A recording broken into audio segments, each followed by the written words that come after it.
السلام علیکم ورحمۃ اللہ وبرکاتہ۔ اعوذ باللہ من الشیطان الرجیم،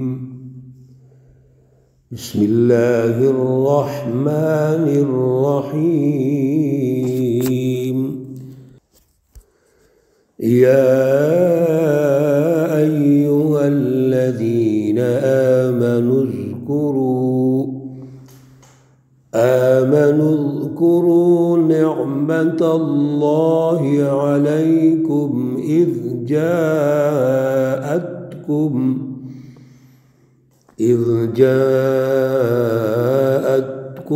جنود فأرسلنا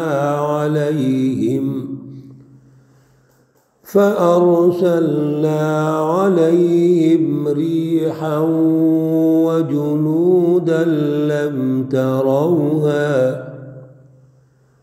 وكان الله بما تعملون بصيرا۔ صدق الله العلي العظيم۔ اللهم صل على سيدنا ومولانا محمد النبي الأمي وعلى آله وأصحابه وبارك وسلم وصل عليه۔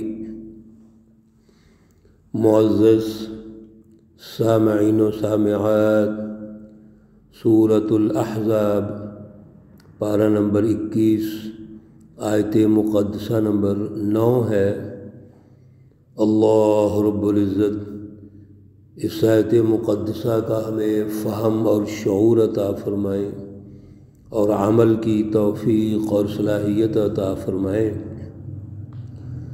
سورۃ الاحزاب کا جب آغاز ہوا تھا اور یہ ایک پورا جو پہلا رکوع ہم نے سنا ہے، اس میں اللہ رب العزت نے سب سے پہلے بنیادی فکر اور فلسفہ جس کا درست ہونا ضروری ہے، اللہ رب العزت نے حکم ارشاد فرما دیا کہ یا ایھا النبی اتق اللہ ولا تطع الکافرین والمنافقین۔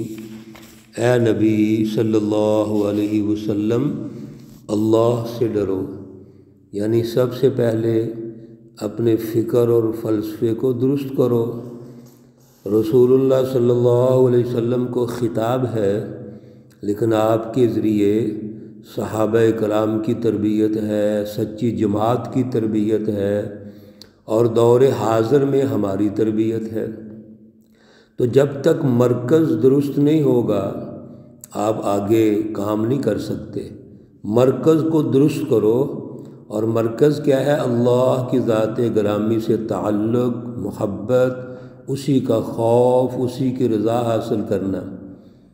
اور معاشرے کے اندر جو مخالفین ہیں، منکرین، کفار، مشرکین، منافقین، ان سے آپ کا کوئی سمجھوتا نہیں ہونا چاہیے، یعنی بنیادی فلسفی میں کوئی سمجھوتا نہیں ہونا چاہیے۔ سمجھوتے اور کمپرومائز کا تعلق ہمیشہ اس جماعت سے ہوتا ہے جو آپ کے فکر اور فلسفہ کو سمجھتی ہے، تسلیم کرتی ہے، لیکن آگے جو اس کے انتظامی امور ہوتے ہیں، ان انتظامی امور میں آپ سمجھوتا یا کمپرومائز کرتے ہیں۔ اگر ایک جماعت ظلم کی حامی ہے، نظام ظلم کو قائم رکھنا چاہتی ہے، اور آپ نظام عدل لانا چاہتے ہیں، آپ فلسفہ توحید کی رٹ قائم کرنا چاہتے ہیں، مخالفین وہ شرک، فلسفہ شرک کو غالب رکھنا چاہتے ہیں، وہ ملاوٹ کرتے ہیں اس فلسفہ توحید میں، تو اس میں سمجھوتا نہیں ہوتا، کمپرومائز نہیں ہوتا۔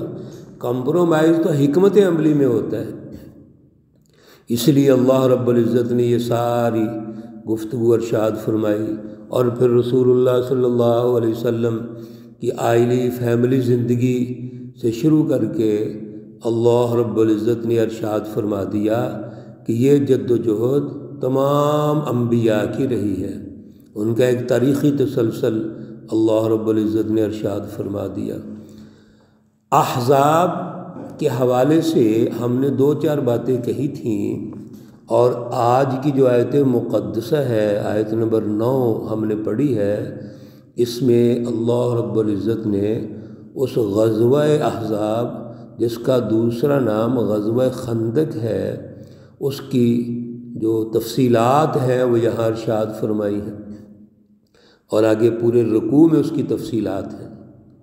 اللہ رب العزت فرماتے ہیں یا ایھا الذین آمنوا، اے ایمان والو، اذکروا تم یاد کرو، نعمت اللہ اللہ کی نعمتوں کو، اللہ کے احسان کو، علیکم جو تم پر ہوئے۔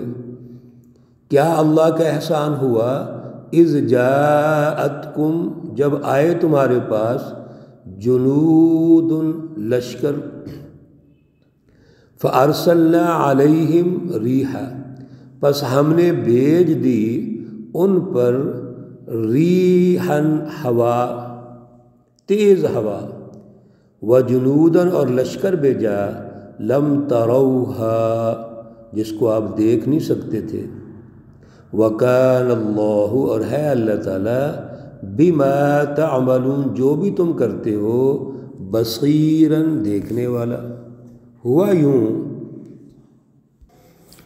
رسول اللہ صلی اللہ علیہ وسلم نے جو جد و جہد جاری رکھی ہوئی تھی، اس کے نتیجے میں سب سے پہلے قومی انقلاب لانا تھا۔ قومی سطح پر آپ ایک تبدیلی لانا چاہ رہے تھے، لہذا اس کی پہلی جو سیڑھی تھی وہ تو جماعت کی تیاری تھی۔ جماعت بن گئی۔ 13 سالہ جو مکی دور ہے وہ جماعت سازی کا دور ہے۔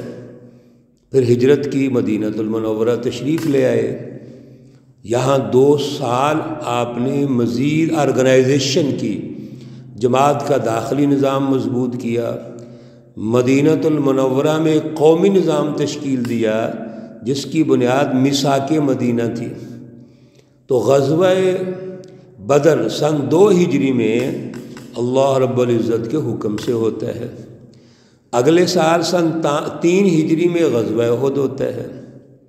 اس سے اگلے سال 4 میں، اور بعض روایات میں یہ ہے کہ سن 5 ہجری میں رسول اللہ صلی اللہ علیہ وسلم کی ریاست مدینہ جب ابھرنا لگی اور وہ اپنی جوانی تک پہنچنے لگی، تو کفار مکہ، مشرکین مکہ، منافقین، یہود، بنی نذیر، بنی قریظہ، اور اس کے علاوہ قبیلہ غطفان ہے اور جتنے بھی قبائل ہیں، سب نے مل کر ایک مشورہ کیا، اور مشورہ یہ تھا کہ ایک اتحاد بناتے ہیں، قومی اتحاد، حجازی اتحاد۔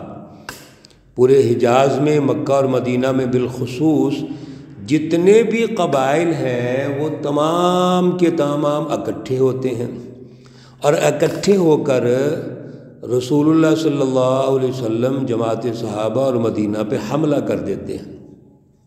چنانچہ بنی نذیر کے جو قبیلے کے تقریباً 20 لوگ مکہ گئے، جہاں سے آغاز ہوتا ہے۔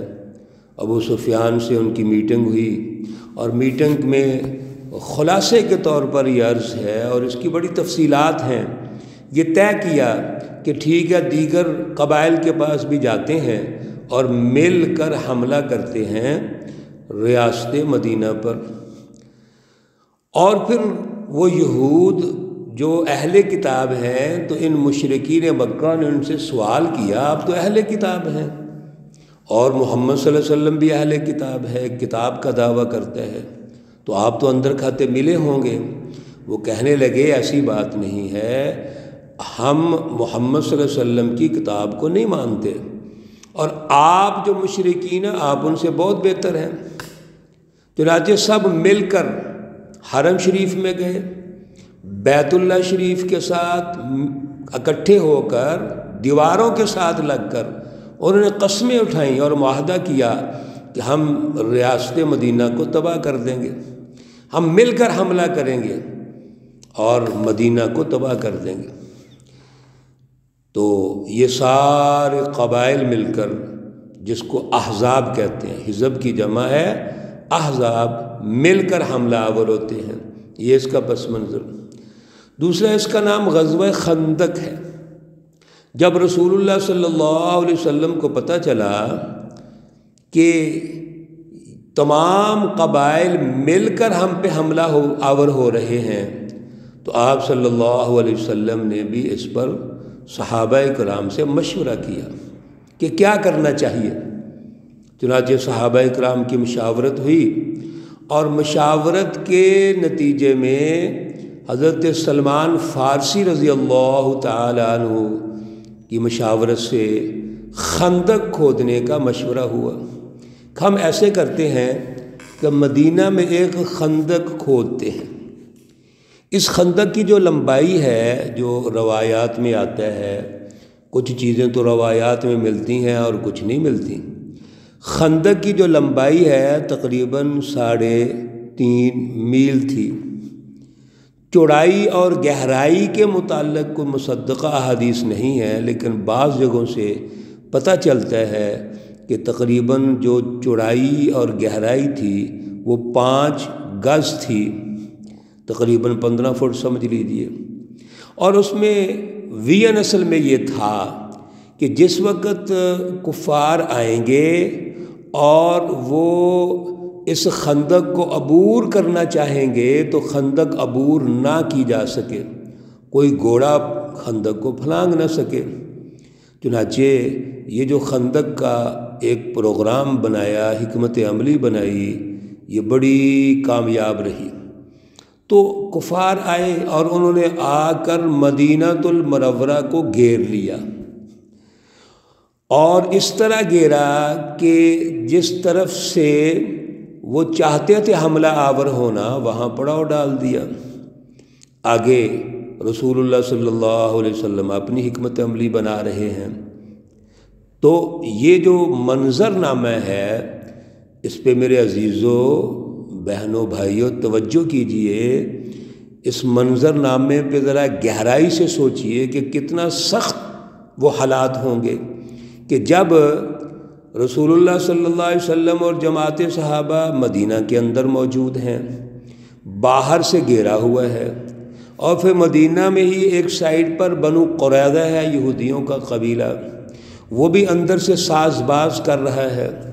رسول اللہ صلی اللہ علیہ وسلم نے عورتوں اور بچوں کو ایک خاص جگہ پر، وہ جو اچھی جگہ، محفوظ جگہ ہے، وہاں پر ان کو اکٹھا کر دیا تاکہ جنگ کے دوران کوئی زیادہ مسئلے پیدا نہ ہوں۔ یہ سارا منظرنامہ دیکھیں گے تو اندازہ ہوگا کتنے سخت حالات ہیں۔ انشاءاللہ العزیز اس کو اگلے درس میں مزید مکمل کریں گے۔ اللہ رب العزت غزوہ احزاب، غزوہ خندق کی حکمتیں اور اس کے جو اللہ رب العزت کی رضا ہے اور رسول اللہ صلی اللہ علیہ وسلم کی جد و جہد ہے، اس کو سمجھنے کی توفیق عطا فرمائے۔ اللہ رب العزت تمام مرحومین و مرحومات کو جنت الفردوس میں اعلیٰ مقام عطا فرمائے۔ اللہ رب العزت تمام بیماروں کو شفائے کاملہ عاجلہ مستمرہ عطا فرمائے۔ ربنا تقبل منا انك انت السميع العليم وتب علينا انك انت التواب الرحيم، وصلى الله تعالى على النبي الأمي محمد وعلى آله وأصحابه أجمعين برحمتك يا أرحم الراحمين۔ السلام عليكم ورحمة الله وبركاته۔